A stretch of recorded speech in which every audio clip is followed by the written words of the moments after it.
Good morning, everybody. This is Richard back at you.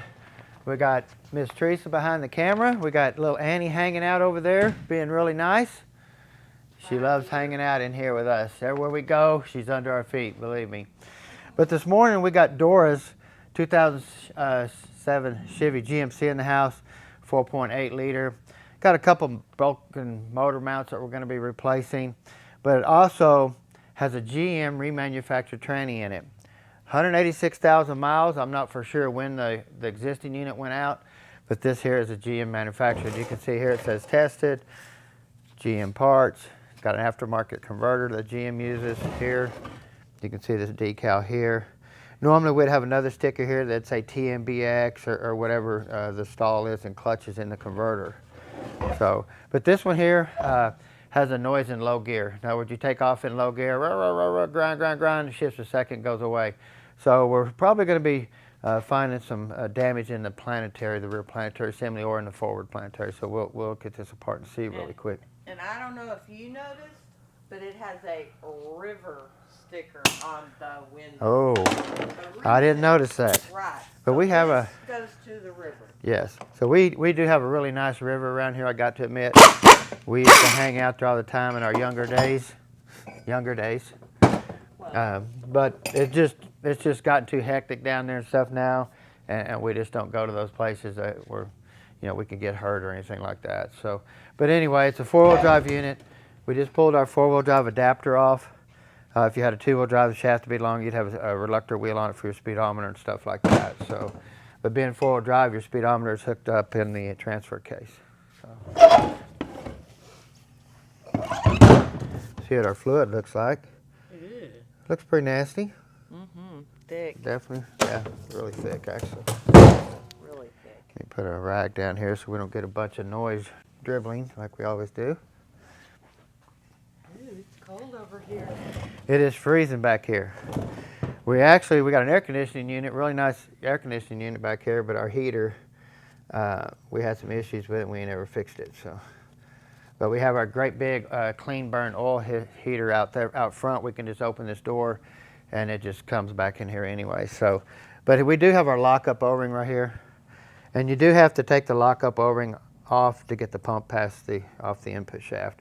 On the early design where the lockup O-ring is on the end of the shaft, you do not have to do that. We had a gentleman talking to me about that on the YouTube channel. So, but since this has been apart before, we're going to come in here still, put a little hit on these bolts. That way, look at that. Terrible right there. That would be a really hard bolt to get out.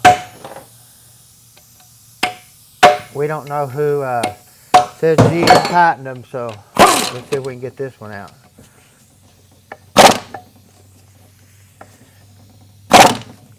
Well, I can tell you here, every one of these bolts are just way over tightened, and I'm going to probably strip 90% of them coming out.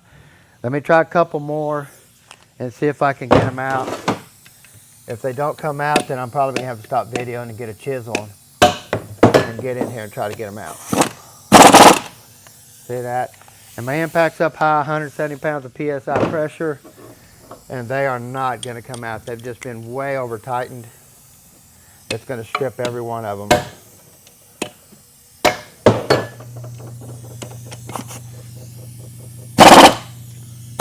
Look at that.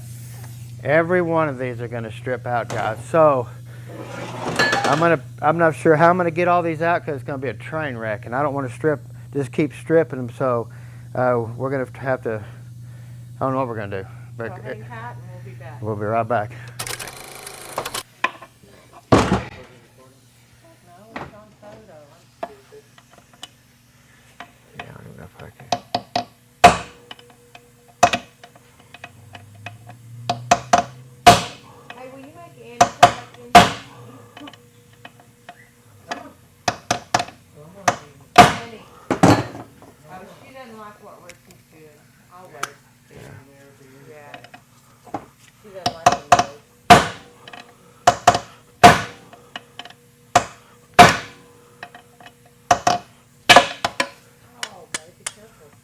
Oh, I'm telling you.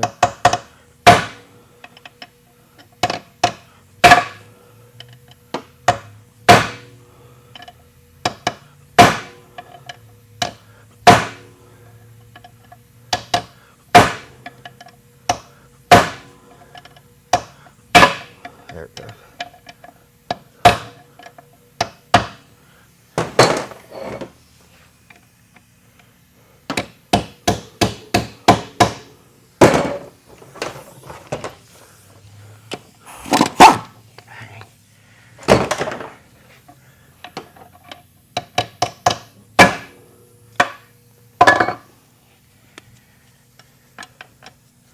Very hard to do.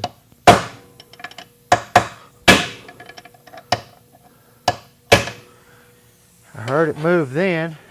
Get my extension back there. Get this one out.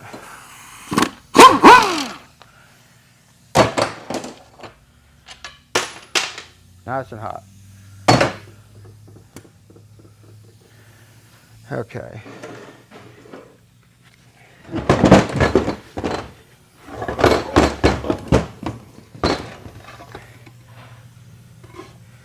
Are you ready to start recording? Huh? Okay. Annie doesn't like that. Yeah. Now, I've already got my strip bolts out by heating them and chiseling them out, but these still will not come out. So we're just going to heat right here on the edge of where the bolt comes through.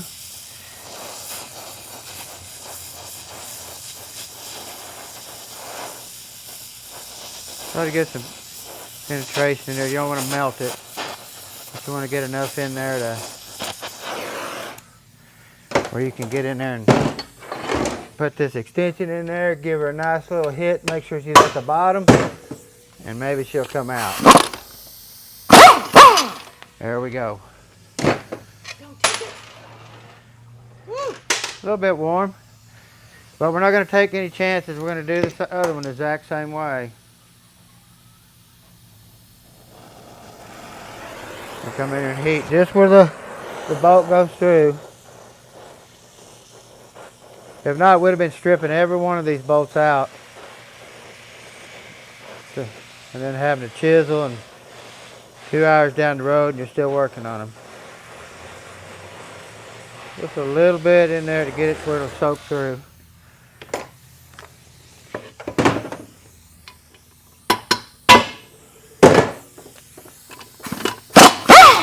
There we go. Perfect. We'll turn our bottles off real quick. Get this out of the way. And then you get Annie to come back in here and lay down. You think? Maybe. Maybe? As long as you're not making loud noises and burning nothing. Well, she probably ain't gonna come back in here. You have to get down on her birthday. She's good. She's doing really good. So, phone ain't ringing and anything else. So but we'll take a chisel, come in there and put a big dent in the bolt. Then we'll take and try to chisel it and just keep smacking until you get it to finally pop loose. If I can find one down here out mutilated. You can kind of see, you can just get it, knock a dent in it, a real deep dent before you start trying to turn it. That way you have something to push against, and then it'll finally come loose.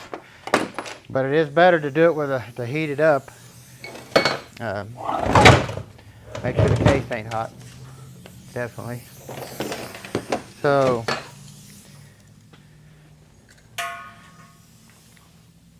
we'll go ahead and get our overdrive and intermediate servo out of the way. It's that little stuff that just takes so much time. You know, those bolts were definitely probably over tightened. There wasn't no lubricant on them or nothing. Just put them in dry and it just went from there. Now these are an older gentleman and his wife have this truck. So we're not going to make no banger out of it or anything like that. We're going to do a few upgrades to it. And we have our stock servo here, stock overdrive servo on the top, the piston. And we do have some Sonex items we're going to be putting in this over here too. We've got our Sonex boost valve kit here. We have our Sonex roller bearing hub. What I like about this from Sonex is they give you a spacer shim here, and you have to read the instructions because this kit will retrofit all the way back from the early 700s all the way up to the latest unit today. And then we have a Sonex bearing kit too. We have some of our Pinless accumulator pistons. It's going in here. We got some more stuff coming in. Ain't here, our Z-Pack and stuff like that. So we got our wide band, and we still got some more pistons coming in. But we got a lot of nice stuff going to still go into this unit. Even though it's an elderly person, we're just going to put all this stuff in here. That way we know it's going to last and never come back. It's not going to be no hard shift or banger or anything like that. It's just going to work really nice for them. So, As long as you don't take it down to the river. as long as it don't go to the river. Ooh, oh. I see shiny. All kinds of metal. Mm-hmm. Are you seeing it? I can't wait to see what the pan looks like. This one's going to look pretty. Like I say, this has a very loud noise in low gear. Sparkly. So you can just see all the metal that's in there. Real pretty. Yeah. And then we have our filter. It's totally stopped up. I mean, just see in here all the metal is stuck in there. Yeah. All the metal on the top. Easy there with that fluid, huh? Hey. Don't make me Now call this- you your pet name. Hey, be careful, Teresa. Now we do have our input speed sensor here. Plugs into the bottom of the pump here. Now anytime you change your boost valve here, guys, you cannot go back. You cannot unplug this and pull your boost valve out and put another one in there. The pump has to come out, move the connector for your sensor out of the way, put it in there and put it back in there. So once you make this a commitment, it's there. So we've learned that on some of these units, if you put that boost valve in there, especially in elderly people, stuff like that, they just don't want to feel them shift. So you got to be really careful. And that's an upgrade that you can't reverse unless you take the tranny out. You got to remember that.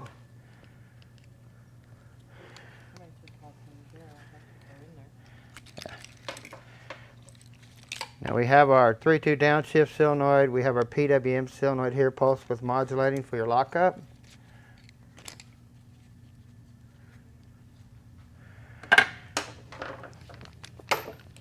And then we have our lockup solenoid, your main solenoid in your pump.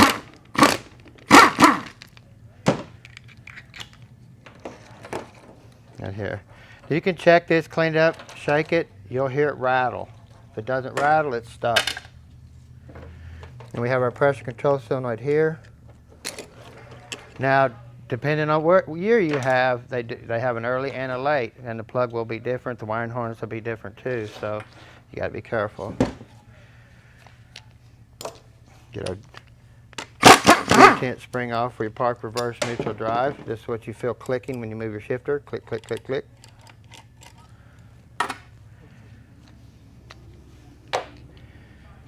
And then we have our pillow switch.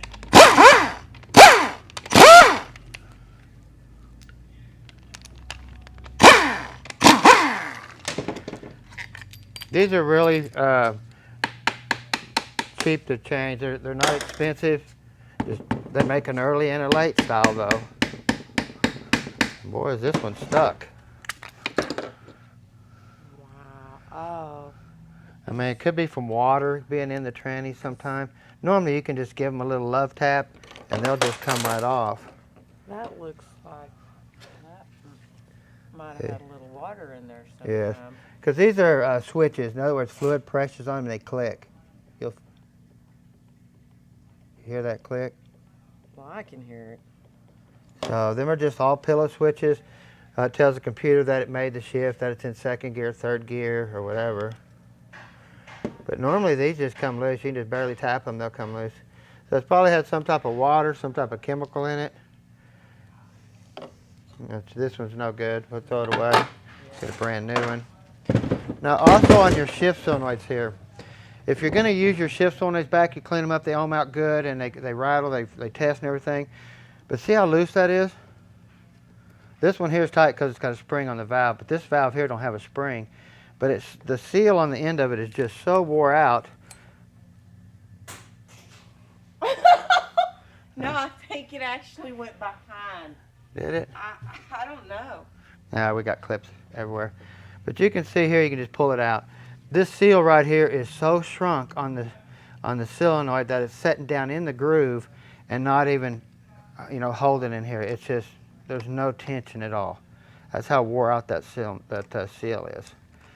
So this one here is going to be the same way, but it has a spring in here trying to push it, and that's why it feels a little tighter.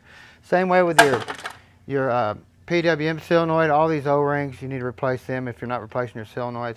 Same way with your 3-2 downshift solenoid. You want to replace it.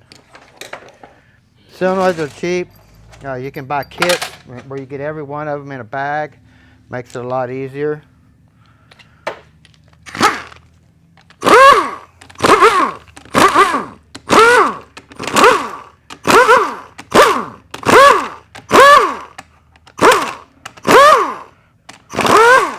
Now all those there were 10 millimeter bolts, and then we have our 8 millimeter right here, these three here that comes in a little L shape here. These are longer. You do not want to stick these anywhere in the bore of this valve body because they'll go plumb through and actually rub on the inside of the transmission. We have a little bit shorter ones here, which you can see there's that one. You can see there's that one. And then here's your really short one. That's on the outer side of the valve body. So, pretty simple. Throw it all together. Yep.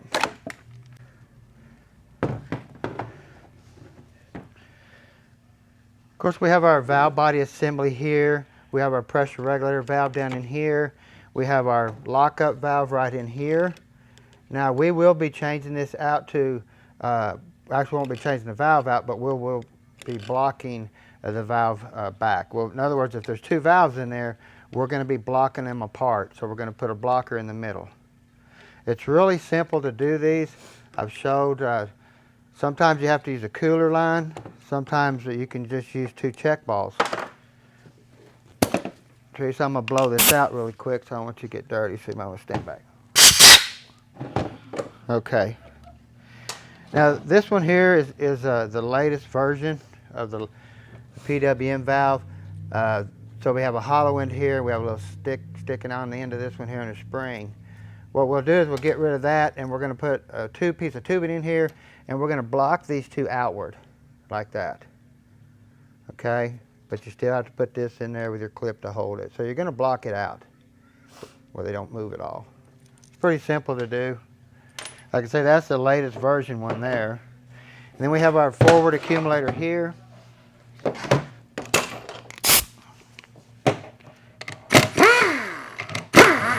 Now we're going to be using Sonex Pinless accumulator pistons in some of these areas. Now this one here we'll just be putting, they do make a Sonex Pinless one here. We have used it multiple times, works really good. But we do got a big shipment of your aluminum pistons in, so we're going to be putting that in there today. You want to Scotch-Brite this up, make sure it looks really nice. Now the rest of the accumulators, we're going to be putting the Sonex Pinless style in on this tranny here. So, pretty simple.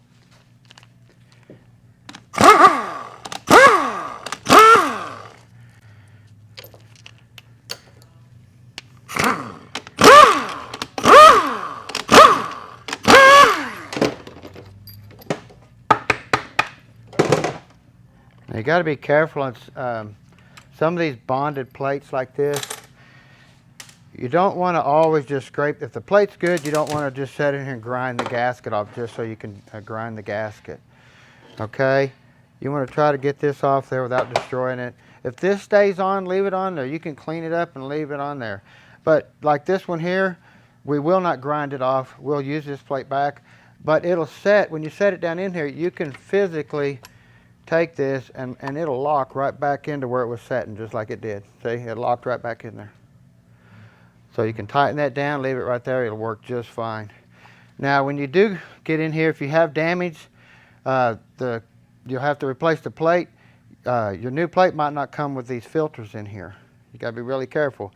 So if you grind this gasket off and you put new gaskets on this plate, just saying, your filters in your kit are not gonna fit in here. They're not even in the kit. I mean, they will not work. So, We have all of our check bolts here. Throw them in the pile. Uh-oh. There you go. We have our intermediate accumulator here.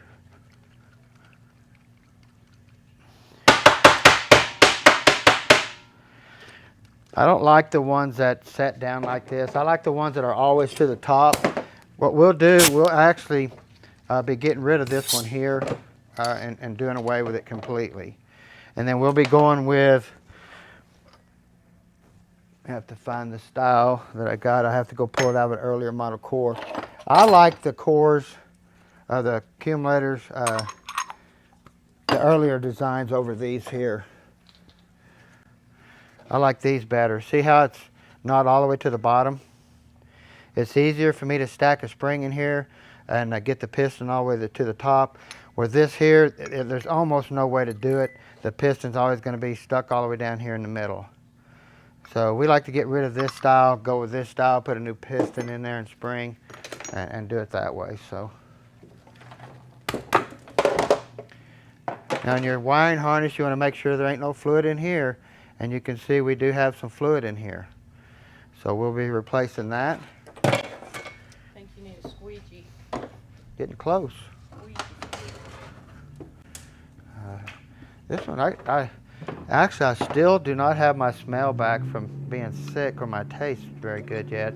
Taste all kinds of salt, but can't taste really anything else. Can't really smell a whole lot. Now this is your 4th gear accumulator here. We're going to be blocking this one here. We can put our pinless style in here, but we're physically just going to be blocking it and getting rid of it completely. So.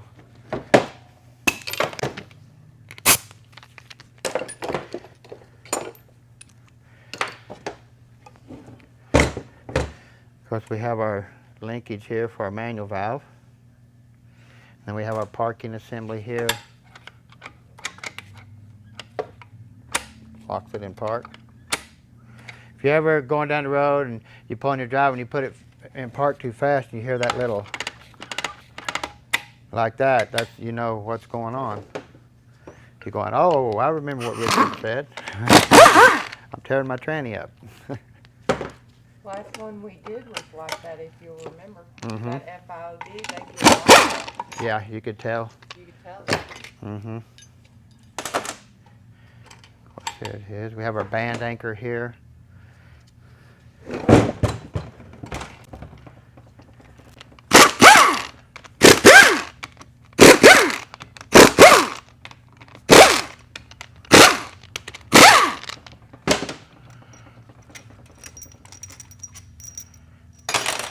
Now on all your pump bolts, even though you got a nice new O-ring you can put on here, we always put just a little bit of sealant on here and put it back in. That way, it's a double assurance that it doesn't leak. We don't have no comebacks. Man.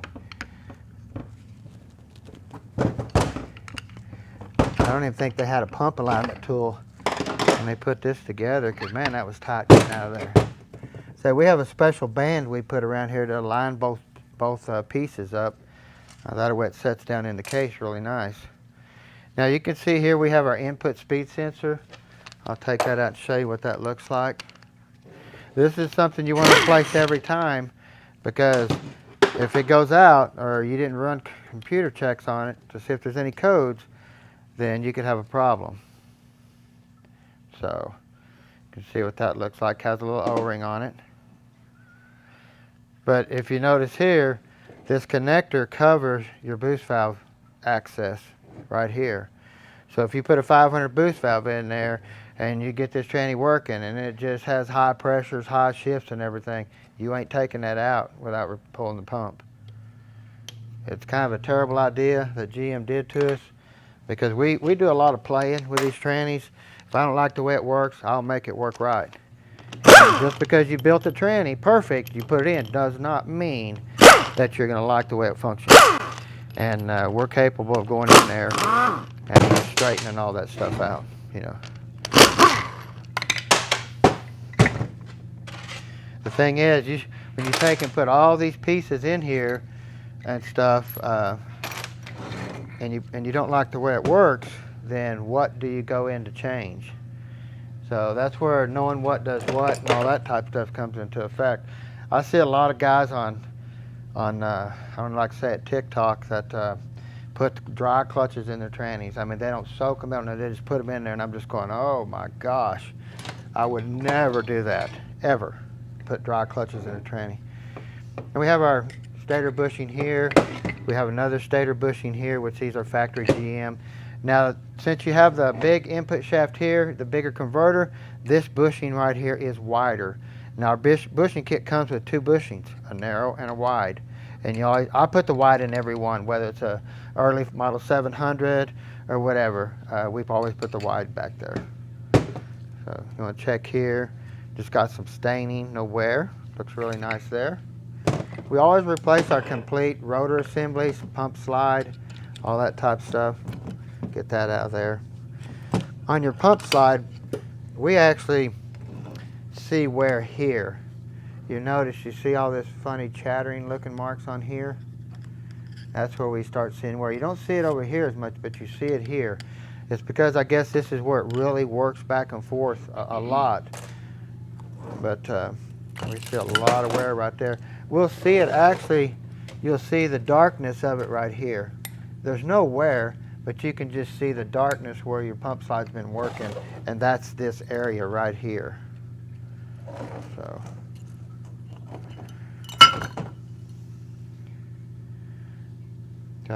see a little bit of darkness in the center, starting to get a little bit of wear here.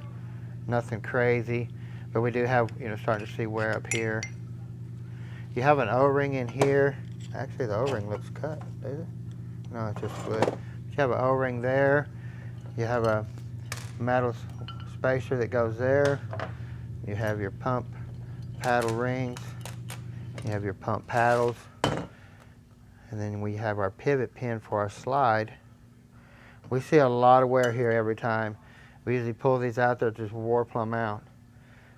Now, like I said, this has been rebuilt by GM before, so I don't see any wear on this one at all. I'm going to Scotch-Brite this up really good here. Don't see any wear there. See if I can get this out of there. Sometimes these hardened rings are tough to get out. I mean, you'll fight them. There we go. Now, they did away with the O-ring in the pump body here, and now we have a hardened O-ring style here. A bonded, I guess you could say. Of course, our gasket's going to be just stuck on there like crazy. It's hard as a rock. I mean, this thing will cut you. It's just... So this tranny's probably been running very, very hot. We want to knock our band anchor pin out there before we just grab the input shaft and pull it out. Come on. If it'll come out of there. Come on. There we go. Once you get the band anchor out, you can usually just grab it and pull it out. But that don't always mean anything. Nowadays it seems like. No. It doesn't. We get them where people think, well, I can't get a paycheck for 3 months, and their tranny's been having problems for 6 months. So, and of course, this is probably going to be one of them ones that it's going to be a miracle if we get it apart. Like I say, the bolts are over tightened right off the bat, so. And it has a river sticker on it. Yeah, so we'll get our band out of here.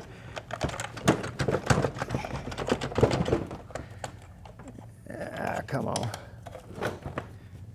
Boy, this is going to be terrible. Yeah.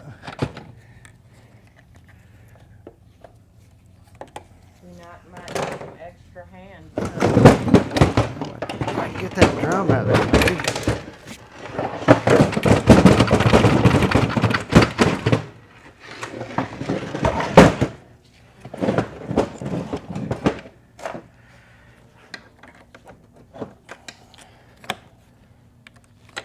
If I get that finger here to bend, maybe I might well get it out of there. Ah! It don't seem like it's going to happen. My gosh.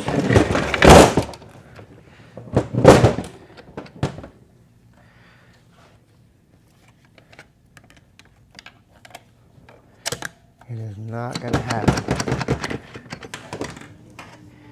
See if I can find the feed hole to the drum and get my... If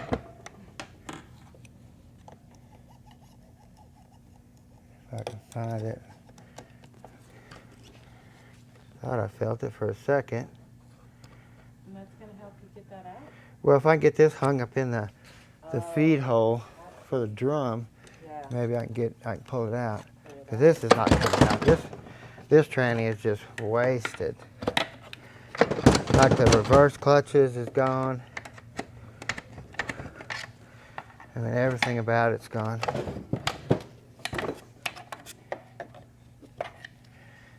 Man.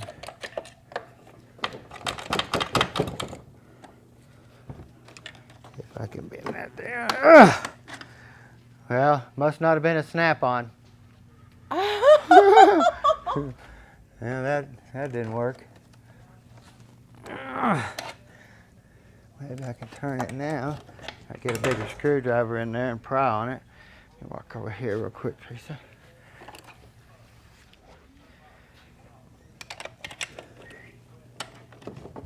Okay.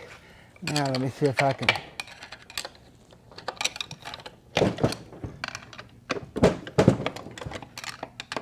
Our main goal is just to get it apart. We don't care. It's got to come apart.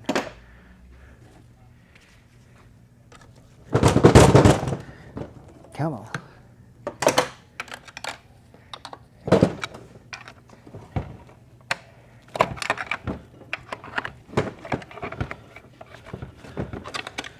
Well, there's that part. Oh. Now we got the band out of there. Which it wasn't smoked, just a factory band. But can we get this drum out of here now? My God.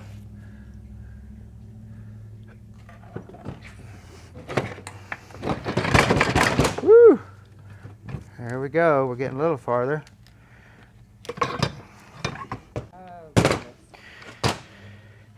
But what you can see here, I mean, this truck's just been abused.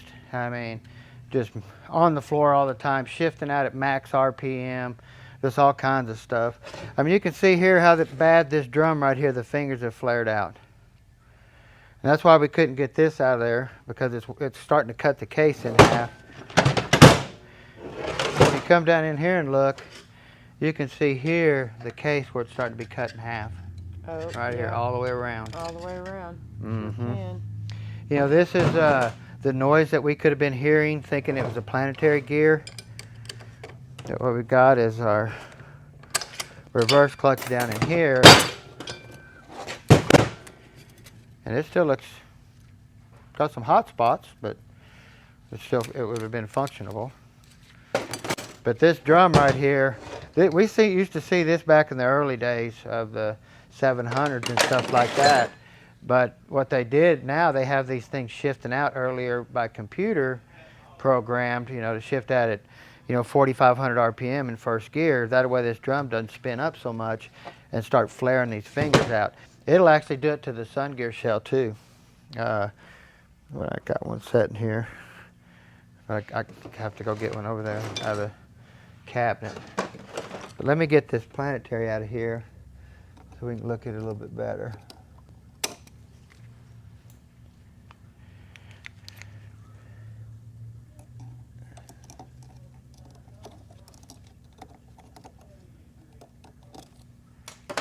Bring out of there. That's why, you know, we get people call and say, hey, can you give me a price on an overhaul on a such and such transmission? And you go, sure, I get it. It's just this much. But they don't tell you that they've been driving it for 6 months with a problem, knowing that it's totally destroyed. They're not telling you none of those secrets. That's because those are secrets. I know. Now on our forward input hub here, they hardened this really good through here, and this used to be where the problem used to lie at. The bushing would wear really bad here. But since they didn't harden it here on the splines, now we have, the problem went from here to here. Every one we get in here has to be replaced. You can see it stripped on this side, starting to strip on this side. So we'll be putting a Sonex hub assembly in here. But you can see here how this bearing just wobbles around. You stick it in there and the hub centers it. Well, some of them, the planet centers it, not the hub. So you got to be careful. They made early and late model hubs. Where the Sonex hub assembly retrofits back all the way from early to late. So, of course, we have a 4-pinion planet. You want to just check it out really good. Make sure the gears didn't run over any teeth, which we can already see. We're starting to get some wear down in here. Mm-hmm. You can just see it. I don't know if you guys can see it, but hopefully you can. So get rid of that planet too. We're going to get our sun gear shell out. Now, even the fingers on the sun gear shell, if you notice, they're starting to bend, they're bent outward. This drum turns twice engine RPM in first gear. If you're turning 6,000 RPM first gear, this drum's turning 12,000. So that's why when you make your second gear shift, you could imagine this drum turning 12,000 RPM if your motor's turning 6, and this band's got to bring this drum to a complete halt. Bang, stop instantly. So that's why you want to put a good band in here. Have it programmed. I mean, because we're going to look at the programming on this too and just see if somebody's been in there and changed the shift points or anything like that, or they're just driving on the floor all the time, or they've been at the river abusing it. If you put it in manual low gear, I mean, it's terrible, and you don't ever shift it out the river. You're just bogging through the mud and stuff. That's probably where this come from. So, if you look down in here really close, so you can see that case, how much it cut on that case. All the way around those fingers did. We used to see that a lot in the early 700s and stuff. So they did a lot of governor work, stuff like that to keep them from shifting out. Max RPM and stuff. But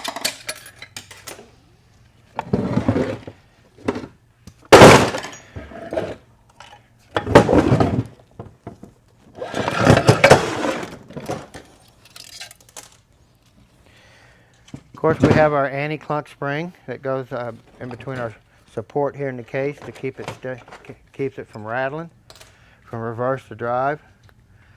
We have a wide sprag here.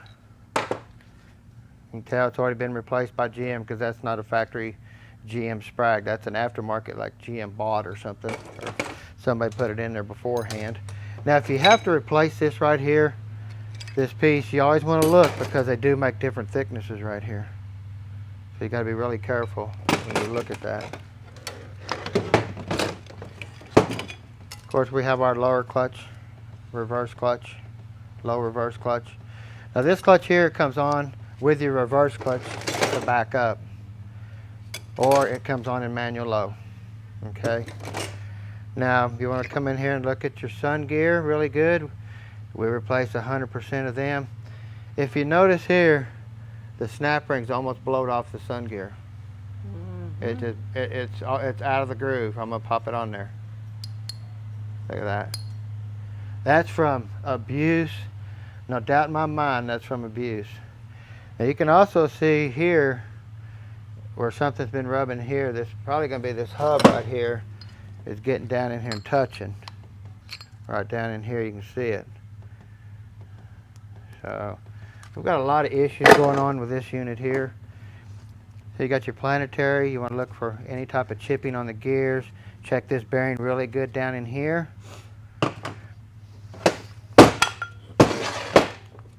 Same way with your lower ring gear. You can see a chunk of metal stuck in right here. See that piece of metal in there. So you want to look at that, clean it up good. If it's still good, you can use it. Look at your splines, stuff like that, where everything splines into. I mean, there's a lot to building transmissions, guys. I mean, there's so many wear places you need to be able to look at and stuff like that. You can do it at home if you're really careful. Watch a bunch of my videos and just remember what I say. You know, check this, check that, because it all needs to be checked, because you don't want to put it back in the vehicle and have to pull it back out or give it to a customer, and here 3,000 miles down the road they come back with an issue and stuff. Like, we just don't like that. If a customer comes back to us, it's either to come and visit, hang out, or they're always bringing us something, another vehicle to work on. So, but the case, we'll go back to this case. This case is cut so severe through here on both sides where we'll be replacing this case. It's just too deep. It's not worth taking the chance. It could pop. It could snap in the middle sometime when they're back at the river again, or whoever's driving this truck and abusing it, because we definitely see abuse on this tranny here. So, Teresa, you know, we just appreciate you for videoing. We just love you to death. Annie's hanging out again. She's here 24/7. We don't go nowhere without her. But hey, guys, don't forget to push that subscribe button, that notification bell, as Trent says, and stay tuned, because we're back, and we got tons to come. Have a great day.